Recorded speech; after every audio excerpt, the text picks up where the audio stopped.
Hello friends, welcome to my YouTube channel Samrat education. दोस्तों, आज की इस वीडियो में आप लोगों को बीएससी एग्रीकल्चर फोर्थ सेमेस्टर की एक विषय क्रॉप प्रोडक्शन टेक्नोलॉजी सेकेंड रबी क्रॉप का एक मोस्ट इंपॉर्टेंट लेक्चर कराने वाला हूं, जिसका टाइटल है कल्टीवेशन ऑफ पी, मतलब कि मटर की खेती के बारे में आप लोगों को बताने वाला हूं। तो हम लोग मटर की खेती के बारे में इस वीडियो में देखेंगे।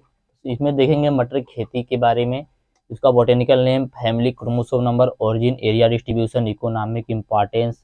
उसके बाद देखेंगे soil, climate, cultural practices, harvesting, yield.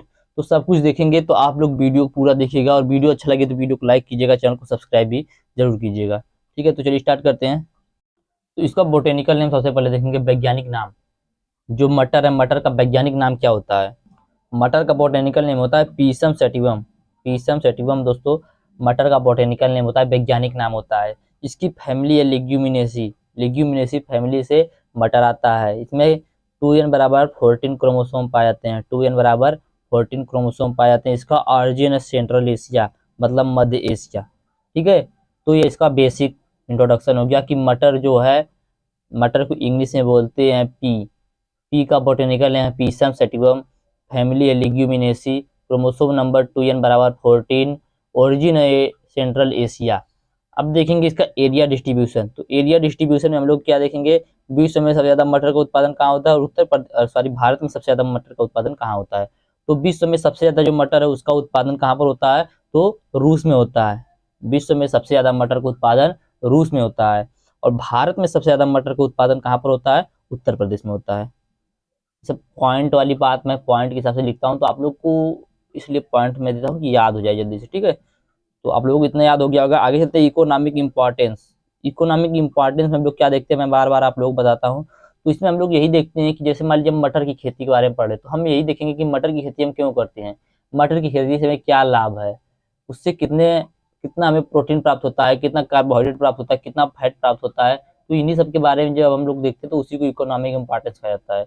Economic importance का मतलब होता है आर्थिक महत्व। ठीक है, तो मटर के परिपक्व बीजों का उपयोग सब्जी के रूप में, अन्य व्यंजनों जैसे पुलाव, मिश्रित सब्जियों आदि में किया जाता है। क्या बोला है कि मटर के परिपक्व बीज का उपयोग सब्जी में या अन्य व्यंजनों जैसे पुलाव, मिश्रित सब्जियों आदि में किया जाता है। इसमें 22.5% प्रोटीन, देखिए यहाँ पे आ गया कि जो मटर होता है इसमें 22.5% प्रोटीन, 1.8% वसा, 62.1% कार्बोहाइड्रेट पाया जाता है। तो क्या बता दिया कि मटर जो होता है, मटर के परिपक्व जो बीज होते हैं उनसे उनका उपयोग सब्जी के रूप में और अन्य व्यंजनों जैसे पुलाव और मिश्रित सब्जी के रूप में किया जाता है। इसमें 22.5% प्रोटीन, 1.8% वसा, कार्बोहाइड्रेट 62.1% पाया जाता है। मवेशियों को भूसी और जमीन के बीज खिलाए जाते हैं। तो जमीन के बीज का मतलब जो देखेंगे कि मटर का कुछ बीज खेत में झड़ जाता है तो उसी को बोल रहा है। तो मवेशियों को भूसी और जमीन के बीज खिलाए जाते हैं। इसमें सुपाच्य प्रोटीन के साथ साथ, सुपाच्य मतलब क्या हो गया, सुपाच्य मतलब जो पच जाए आसानी से। ठीक है, तो सुपाच्य प्रोटीन के साथ साथ विटामिन ए और सी का उच्च प्रतिशत होता है। यह कैल्शियम और फास्फोरस जैसे खनिजों में भी उच्च होता है। तो यह था इसका इकोनॉमिक इंपॉर्टेंस कि मटर के परिपक्व बीजों का उपयोग सब्जी के रूप में या अन्य व्यंजनों जैसे पुलाव, मिश्रित सब्जियों आदि में किया जाता है। इसमें 22.5% प्रोटीन, 1.8% वसा, 62.1% कार्बोहाइड्रेट पाया जाता है। मवेशियों को भूसी और जमीन के बीज खिलाए जाते हैं। इसमें सुपाच्य प्रोटीन के साथ साथ विटामिन ए और सी का उच्च प्रतिशत होता है। यह कैल्शियम और फास्फोरस जैसे खनिजों में भी उच्च होता है। आगे चलते हैं, सॉइल देखेंगे। सॉइल मतलब मिट्टी, किस प्रकार की मिट्टी चाहिए मटर की खेती करने के लिए? तो मटर की खेती करने के लिए अच्छी जल निकासी वाली रेतीली दोमट मिट्टी उपयुक्त होती है। कौन सी? अच्छी जल निकासी वाली रेतीली दोमट मिट्टी। मैं आप लोग बता दूं कि जो मटर होता है इससे कम पानी की आवश्यकता होती है। जहां पर बारिश ना हो वहां पर भी इसकी खेती की जा सकती है। तो इसको जब सूखा बहुत ज्यादा पड़ता है तभी पानी दिया जाता है। आप लोग अभी इरिगेशन में उसको पढ़ेंगे। तो जो सॉइल होता है इसको कम पानी वाली फसल है तो इसको अच्छी जल निकासी वाली रेतीली दोमट मिट्टी की आवश्यकता होती है अधिक उपज प्राप्त करने के लिए, जिसका पीएच मान 5.5 से 6.5 के बीच होता है, मतलब 5.5 से 6.5 के बीच होता है। तो यह हो गया सॉयल। अब देखेंगे क्लाइमेट, किस क्लाइमेट की आवश्यकता होती है मटर की खेती करने के लिए। ठीक है, तो मटर जो है ठंडी मौसम की फसल है। आप लोगों को पता ही होगा कि जब मटर हम लोगों को इधर निकलता है तो कोहरा बहुत तेजी से पड़ता है, तो उस टाइम क्या होता है, ठंडा होता है। तो मटर जो है ठंडी मौसम की फसल है। इसकी खेती के लिए समशीतोष्ण और उपोष्ण कटिबंधीय क्षेत्र उपयुक्त होता है। मटर की खेती करने के लिए कौन कौन सा क्षेत्र उपयुक्त होता है? समशीतोष्ण और उपोष्ण कटिबंधीय क्षेत्र जो होता है वह उपयुक्त होता है। मटर की खेती जहां पर 60 से 80 सेंटीमीटर वर्षा होती है वहां पर सफलतापूर्वक की जा सकती है। 60 से 80 सेंटीमीटर वर्षा वाले क्षेत्र में मटर की खेती सफलतापूर्वक की जा सकती है। ठीक है। अगला पॉइंट है, इसमें इसके वृद्धि काल में अधिक वर्षा होना हानिकारक है। इसके मटर का जिसमें वृद्धि काल होता है, जिसमें वृद्धि कर रहा हो, यदि उस समय अधिक वर्षा हो जाएगा तो वह मटर के लिए काफी हानिकारक होता है। मटर के अंकुरण के लिए 22 डिग्री सेल्सियस, अंकुरण के लिए कितना, 22 डिग्री सेल्सियस, और वृद्धि की विभिन्न अवस्था पर कितनी डिग्री सेल्सियस की आवश्यकता होती है? तो 13 से 18 डिग्री सेल्सियस की तापक्रम की आवश्यकता होती है। ठीक है। तो क्लाइमेट में हम लोगों ने क्या देख लिया कि मटर जो है ठंडी मौसम की फसल है। इसकी खेती के लिए समशीतोष्ण और उपोष्णकटिबंधीय क्षेत्र बहुत उपयुक्त होता है। जहां पर 60 से 80 सेंटीमीटर वार्षिक वर्षा होती है वहां पर मटर की खेती सफलतापूर्वक की जा सकती है। इसके वृद्धि काल में अधिक वर्षा होना हानिकारक है। मटर के अंकुरण के लिए 22 डिग्री सेल्सियस और वृद्धि की विभिन्न अवस्था पर 13 से 18 डिग्री सेल्सियस तापक्रम जो होता है वह अनुकूल होता है। अब देखेंगे लैंड प्रिपरेशन, भूमि की तैयारी।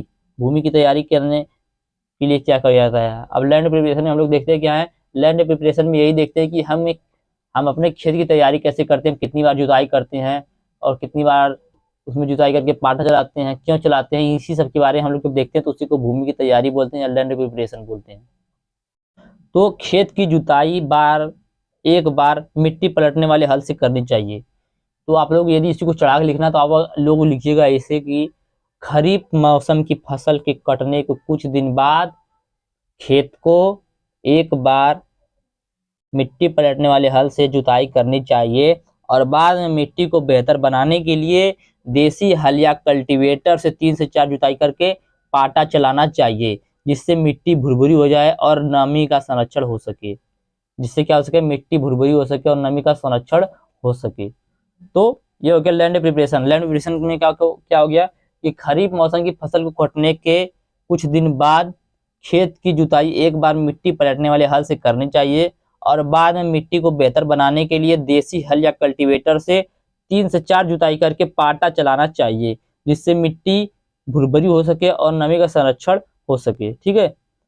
तो ये हो गया लैंड प्रिपरेशन। और यहाँ पर ध्यान दीजिएगा, आप लोग एक लाइन और नीचे में लिखना या तो लिख सकते हैं कि बुआई करते समय खेत में उपयुक्त नमी होना आवश्यक है। ठीक, आगे चलते हैं। तो अब देखना है वैरायटी। तो इसमें थोड़ा सा फोटो लेने में गलती हो गया तो सही नहीं दिख रहा है, मैं आप लोग बता देता हूँ वैरायटी कौन कौन सी है। वैरायटी को बोला जाता है किस्म। तो इसमें क्या देखते हैं, इसमें देखते हैं जो हमारा मटर के बारे में देखते हैं, मटर की कौन कौन सी किस्म है। ठीक है। तो पहला है आरकेल, कौन सा है, आरकेल। दूसरा जवाहर मटर 5, जवाहर मटर 5। तीसरा है शुभ्रा और पारस, अंबिका, बोनविले। तो मैंने इतना ही लिया है और बहुत सारी इसकी वैरायटियां, कम से कम मतलब बहुत सारी वैरायटियां हैं। तो ये सब मटर की मुख्य वैरायटियां कौन कौन सा, आरकेल, जवाहर मटर 5, शुभ्रा, पारस, अंबिका, बोनविले। ठीक है। अब देखेंगे सीड रेट, बीज दर। बीज दर में हम लोग क्या देखते हैं कि ये 1 हेक्टेयर क्षेत्र की बुआई करने में हमें कितने बीज की आवश्यकता होती है, तो उसी को बोला जाता है बीज दर या सीड रेट। ठीक है। तो हमें जब यदि अगेती बुआई करनी है मटर की तो उसमें 100 से 120 किग्रा प्रति हेक्टेयर की दर से बीज लगेगा, और यदि पछेती बुआई करनी है तो 80 से 90 किग्रा प्रति हेक्टेयर की दर से बीज लगेगा। तो यह हो गया सीड रेट। अगेती के लिए 100 से 120 किग्रा प्रति हेक्टेयर, पछेती के लिए 80 से 90 किग्रा प्रति हेक्टेयर बीज लगेगा। ठीक है। अब देखेंगे सीड ट्रीटमेंट। तो यहाँ पर मैंने गलती से सीड रेट लिख दिया इसको भी, तो यहाँ पर रहेगा सीड ट्रीटमेंट, बीज उपचार कि बुआई से पहले हम बीज को उपचारित कैसे करेंगे। तो बुआई से पहले बीजों को उपचारित करने के लिए क्या किया जाता है, तो कुछ रसायन आते हैं जैसे कैप्टान या थायरम। कैप्टान या थायरम के 2 ग्राम प्रति किलोग्राम, मतलब दोस्तों 2 ग्राम लेंगे थायरम, उसमें 2 किलोग्राम मटर का बीज डालेंगे और राइजोबियम कल्चर को मिलाकर बीज को उपचारित किया जाता है। तो बीज उपचार क्या है, तो बुआई से पहले बीज को कैप्टान या थायरम के 2 ग्राम प्रति किलोग्राम बीज और राइजोबियम कल्चर से उपचारित किया जाता है। ठीक है। तो यह हो गया सीड ट्रीटमेंट। आगे देखेंगे सोइंग टाइम। सोइंग टाइम मतलब बुआई का समय। तो मटर की बुआई का उपयुक्त समय क्या है, तो मध्य अक्टूबर से मध्य नवंबर तक मटर की बुआई का उपयुक्त समय है। कब से, मध्य अक्टूबर से मध्य नवंबर तक। सोइंग मेथड देखेंगे, बुआई की विधि। तो बुआई की कितनी विधियां हैं, 2 विधि। कौन कौन सी, लाइन सोइंग, ब्रॉडकास्टिंग मेथड। ठीक है। तो कहीं कहीं ड्रिलिंग मेथड भी इसमें आ जाता है। तो ये हो गया बुआई की विधि। आगे देखेंगे मैन्यूर एंड फर्टिलाइजर, खाद और उर्वरक, कितने खाद की आवश्यकता होती है। तो इसमें FYM जो होता है फार्म यार्ड मैन्यूर, गोबर की खाद, वह 20 से 25 टन प्रति हेक्टेयर मिट्टी के साथ मिलाकर खेत में डाला जाता है। कितना? 20 से 25 टन प्रति हेक्टेयर की दर से मिट्टी के साथ मिलाकर खेत में डाला जाता है। नाइट्रोजन 20 किलोग्राम प्रति हेक्टेयर की दर से। अब ये भी इतना कम क्यों है नाइट्रोजन? नाइट्रोजन इसलिए कम है क्योंकि ये जो दलहनी फसल होती है इनकी जड़ में एक गांठ पाई जाती है, ठीक है।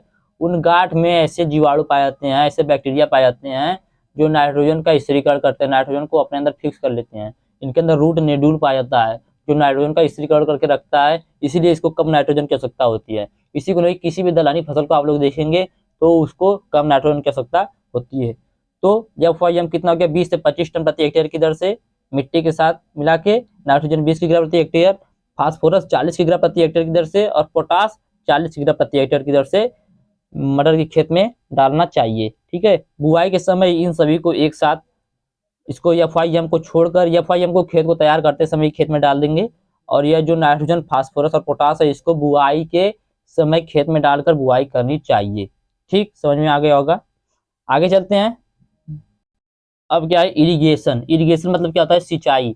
तो आप लोगों को बता दूं, यदि आप लोगों को इसका PDF चाहिए तो मैं डिस्क्रिप्शन में व्हाट्सएप ग्रुप का लिंक और व्हाट्सएप नंबर दे दिया हूँ, वहां से मैसेज करके आप लोग इसका PDF ले सकते हैं, या मैं फेसबुक पेज का लिंक भी डिस्क्रिप्शन में दे दूंगा, वहां पे जाकर आप लोग इसको डाउनलोड कर सकते हैं, वहां पर मैंने पहले से अपलोड किया हुआ है, ठीक है।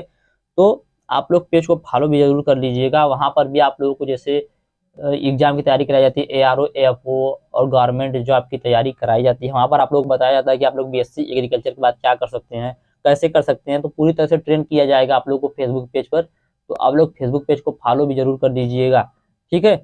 अब क्या हम लोग को देखना है इरिगेशन। इरिगेशन मतलब क्या होता है? सिंचाई। सिंचाई में हम लोग क्या देखेंगे कि जो मटर का हमारा खेत, हमारा मटर का फसल है, उसको कितने सिंचाई की आवश्यकता होती है। तो मैंने आप लोग को पहले ही बताया था कि मटर जो है कम सिंचाई वाली फसल है, इसके बहुत कम पानी की आवश्यकता होती है। जब ज्यादा जरूरत पड़ता है तभी 1 या 2 पानी दे दिया जाता है, ठीक है। तो देख लेते हैं इरिगेशन में। तो मटर को बहुत कम पानी की आवश्यकता होती है, मटर को बहुत कम पानी की आवश्यकता होती है। मटर को अपने पूरे जीवन चक्र में 2 से 3 सिंचाई की आवश्यकता होती है। ज्यादा सूखा पड़ने पर 10 से 15 दिनों के अंतराल पर सिंचाई कर दी जाती है। तो मटर जो होता है इसको कम पानी की आवश्यकता होती है। जब ज्यादा सूखा पड़ता है तो मटर को 10 से 15 दिन के अंतराल पर 1 से 2 सिंचाई कर देनी चाहिए। तो यह हो गया इसका सिंचाई। अभी मैं सब आप लोगों को बताऊंगा, लेक्चर से जल्दी जल्दी बताऊंगा, 2 मिनट में पूरा बता दूंगा मैं आप लोगों को, जितना भी मैं अभी बता रहा हूँ। अब देखेंगे वीड मैनेजमेंट, खरपतवार प्रबंधन, या इसे वीड कंट्रोल भी लिख सकते हैं आप लोग। तो इसमें हम लोग क्या देखेंगे? इसमें हम लोग यही देखेंगे कि हमारे खेत में जो खरपतवार निकलता है उसको कैसे कंट्रोल करना चाहिए, कब कंट्रोल करना चाहिए, कौन सा रसायन से कंट्रोल करना चाहिए, तो यही सब हम लोग देखते हैं इसमें, ठीक है। तो वीड मैनेजमेंट, तो प्रारंभिक अवस्था में 1 से 2 निराई गुड़ाई करके खरपतवार को निकाल देना चाहिए।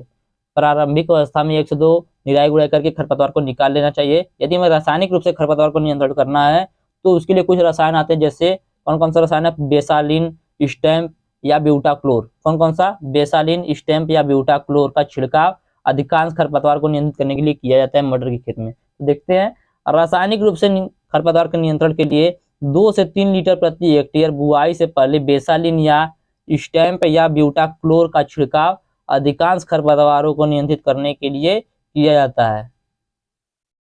तो ये हो गया क्या? वीड मैनेजमेंट की प्रारंभिक अवस्था में 1 से 2 निराई गुड़ाई करके खरपतवार को निकाल लेना चाहिए। रासायनिक रूप से खरपतवार को नियंत्रित करने के लिए 2 से 3 लीटर प्रति हेक्टेयर बुआई से पूर्व बेसालिन या स्टैम्प या ब्यूटाक्लोर का छिड़काव अधिकांश खरपतवारों को नियंत्रित करने के लिए खेत में किया जाता है। अब देखेंगे हार्वेस्टिंग, कटाई या तुड़ाई। तो किस्मों के आधार मटर, जो आधार मटर होते हैं, वह हरी फसल के लिए बुआई के 45 से 60 दिनों के बाद तुड़ाई के लिए तैयार हो जाते हैं। यहाँ पर तुड़ाई लगा, मैं बुआई हो गया गलती से। तो 45 से 60 दिनों के बाद तुड़ाई के लिए तैयार हो जाता है। फलियों को 10 से 12 दिन के अंतराल पर 3 से 4 बार तोड़ना चाहिए, ठीक है। दाने के लिए बोई की फसल मार्च अंत या अप्रैल के प्रथम सप्ताह में पककर तैयार हो जाती है। फलियां अधिक सूखने पर खेत में चटकने लगती हैं, इसलिए फलियां पीली पड़ने पर जब लगे सूखने लगे हैं तो उसे काट लेना चाहिए, ठीक है। तो ये गया इसका हार्वेस्टिंग की। किस्म के आधार मटर हरी फसल के लिए बुआई के 45 से 60 दिनों के बाद तुड़ाई के लिए तैयार हो जाता है। फलियों को 10 से 12 दिन के अंतराल पर 3 से 4 बार तोड़ना चाहिए। दाने के लिए बोई गई फसल मार्च अंत या अप्रैल के प्रथम सप्ताह में पककर तैयार हो जाती है। फलियां अधिक सूखने पर खेत में चटकने लगती हैं, इसलिए फलियां पीली पड़ने पर सूखने पर कटाई कर लेनी चाहिए। अब हम लोग देखेंगे यील्ड मतलब उपज। उपज कितना प्राप्त होता है 1 हेक्टेयर क्षेत्र में। तो हरी फसल जो होती है, हरी फली जो होती है, उसका पैदावार होता है 80 से 200 क्विंटल प्रति हेक्टेयर। कितना? 80 से 200 क्विंटल प्रति हेक्टेयर। फलियां तोड़ने के पश्चात जो चारा होता है वो होता है 150 क्विंटल प्रति हेक्टेयर। यदि दाने के लिए हम लोग फसल बोए हैं तो औसतन 20 से 25 क्विंटल प्रति हेक्टेयर की दर से दाना प्राप्त होता है। 40 से 50 क्विंटल प्रति हेक्टेयर की दर से भूसा प्राप्त होता है। तो यह था मटर की खेती समाप्त हो गया। अभी मैं आप लोगों को लेक्चर के माध्यम से जल्दी बता देता हूँ। तो मटर का बोटेनिकल नेम क्या होता है? मटर का बोटेनिकल नेम होता है पीसम सटिवम। फैमिली कौन से? फैमिली लिग्यूमिनेसी। क्रोमोसोम नंबर 2n बराबर 14। ऑरिजिन सेंट्रल एशिया, मध्य एशिया। तो एरिया डिस्ट्रीब्यूशन हम लोगों ने देखा विश्व में सबसे ज्यादा मटर का उत्पादन कहाँ पे होता है? रूस में होता है। और भारत में सबसे ज्यादा मटर का उत्पादन कहाँ पर होता है? उत्तर प्रदेश में होता है। इकोनॉमिक इंपॉर्टेंस में हम लोगों ने देखा कि मटर के परिपक्व बीजों का उपयोग सब्जी के रूप में या अन्य व्यंजनों जैसे पुलाव, मिश्रित सब्जी आदि के रूप में किया जाता है। इसमें 22.5% प्रोटीन, 1.8% वसा, कार्बोहाइड्रेट 62.1% पाया जाता है। मवेशियों को भूसी और जमीन के बीज खिलाए जाते हैं। इसमें सुपाच्य प्रोटीन के साथ साथ विटामिन ए और सी का उच्च प्रतिशत होता है। यह कैल्शियम और फास्फोरस जैसे खनिजों में भी उच्च होता है। तो यह होगा इसका इकोनॉमी इंपॉर्टेंस। सवाल हम लोगों ने देखा कि इसको अच्छी जल निकासी वाली रेतीली दोमट मिट्टी अधिक उपज के लिए बहुत ही अच्छी होती है, जिसका पीएच मान 5.5 से 6.5 के बीच होना चाहिए। क्लाइमेट हम लोगों ने देखा कि मटर ठंडे मौसम की फसल, इसलिए इसकी खेती समशीतोष्ण और उपोष्णकटिबंधीय क्षेत्रों में की जाती है। जहाँ पर 60 से 80 सेंटीमीटर वार्षिक वर्षा होती है वहाँ पर इसकी खेती करना बहुत ही आसान होता है, बहुत ही सफलतापूर्वक वहाँ पर इसकी खेती की जा सकती है। इसके वृद्धि काल के समय अधिक वर्षा होना बहुत ही नुकसानदायक होता है। मटर के अंकुरण के लिए 22 डिग्री सेल्सियस और वृद्धि की विभिन्न अवस्था पर 13 से 18 डिग्री सेल्सियस तापक्रम की आवश्यकता होती है। भूमि की तैयारी करने के लिए हम लोग क्या करेंगे? खेत की जुताई एक बार मिट्टी पलटने वाले हल से करने के बाद मिट्टी को बेहतर बनाने के लिए देसी हल या कल्टीवेटर से 3 से 4 जुताई करके पाटा चला लेंगे, जिससे मिट्टी भुरभुरी हो जाए और नमी का संरक्षण हो सके। उसके बाद हम लोगों ने क्या देखा? लैंड प्रिपरेशन के बाद। लैंड प्रिपरेशन के बाद हम लोगों ने देखा वैरायटी। तो कौन कौन सी वैरायटी मैंने आप लोगों को बताई थी? तो आरकेल, जवाहर, मटर 5, शुभ्रा, पारस, अंबिका, बोनविले। बीज दर हमने बताया कि अगेती बुआई के लिए 100 से 120 किलोग्राम प्रति हेक्टेयर और पेछेती बुआई के लिए 80 से 90 किलोग्राम प्रति हेक्टेयर की दर से बुआई की जाती है। उसके बाद मैंने बताया कि सीड ट्रीटमेंट मतलब क्या होता है? बीज उपचार। इसके लिए यदि हम लोगों को एग्रोनॉमिकल मतलब 200 सस्य क्रिया द्वारा खरपतवार को नियंत्रित करना है तो बुआई के प्रारंभिक अवस्था में 1 से 2 मैं कुछ दूसरा ही बताने लगा। तो बीज को उपचारित करने के लिए क्या किया जाएगा? तो इसीलिए कुछ रसायन आता है जैसे कैप्टान या थाइडम का 2 ग्राम प्रति किलोग्राम बीज राइजोबियम कल्चर से उपचारित किया जाना चाहिए। बुआई का इसके समय मध्य अक्टूबर से मध्य नवंबर तक है। बुआई की 2 विधि है, line swing broadcasting method. Manure fertiliser में FYM जो होता है 20 से 25 टन प्रति हेक्टेयर की दर मिट्टी के साथ मिलाकर, नाइट्रोजन 20 किग्रा प्रति हेक्टेयर और फास्फोरस 40 किग्रा प्रति हेक्टेयर, पोटास भी 40 किग्रा प्रति हेक्टेयर की दर से डालना चाहिए। इरिगेशन की बात करें सिंचाई की तो मटर बहुत कम पानी की आवश्यकता होती है, इसलिए जब अधिक आवश्यकता लगे हमें कि खेत सूख गया अब मटर इसको पानी दे देना चाहिए तो उसमें 1 से 2 सिंचाई कर सकते हैं। वीड कंट्रोल में क्या देखेंगे कि हमें प्रारंभिक अवस्था में 1 से 2 निराई गुड़ाई कर देनी चाहिए। रासायनिक रूप से खरपतवार को नियंत्रित करने के लिए बेसालिन, ब्यूटाक्लोर या स्टेम का छिड़काव अधिकांश खरपतवारों को नियंत्रित करने के लिए 2 से 3 लीटर पानी मिलाकर पूरे 1 हेक्टेयर क्षेत्र में छिड़काव कर देना चाहिए। हार्वेस्टिंग हम लोगों ने देखा कि किस्मों के आधार मटर जो होता है हरी फसल के लिए बुआई के 45 से 60 दिनों के बाद फलियां तो तैयार हो जाता है। फलियां को 10 से 12 दिन के अंदर 3 से 4 बार तोड़ना चाहिए। दाने के लिए बोई की फसल मार्च अंत या अप्रैल के प्रथम सप्ताह में पककर तैयार हो जाती है। फलियां अधिक सूखने पर खेत में झड़ने लगती हैं, इसलिए फलियां पीली पड़ने पर सूखने पर कटाई कर लेनी चाहिए। उपज हम लोगों ने देखा कि हरी फली की पैदावार 80 से 200 क्विंटल प्रति हेक्टेयर, फलियां तोड़ने के 150 क्विंटल प्रति हेक्टेयर चारा, दाने वाली फसल से औसतन 20 से 25 क्विंटल प्रति हेक्टेयर दाना, 40 से 50 क्विंटल प्रति हेक्टेयर भूसा प्राप्त होता है। तो यह हो गया कल्टीवेशन आपकी खत्म। मटर की खेती मैंने आप लोग बताया बहुत अच्छे तरीके से। उम्मीद करते हैं आप लोगों को समझ में आ गया होगा। तो आप लोगों से रिक्वेस्ट है कि इस वीडियो को ज़्यादा से ज़्यादा शेयर कीजिएगा अपने दोस्तों के पास और चैनल को सब्सक्राइब भी कीजिएगा, फेसबुक पेज को फॉलो कर लीजिएगा। धन्यवाद, जय हिंद।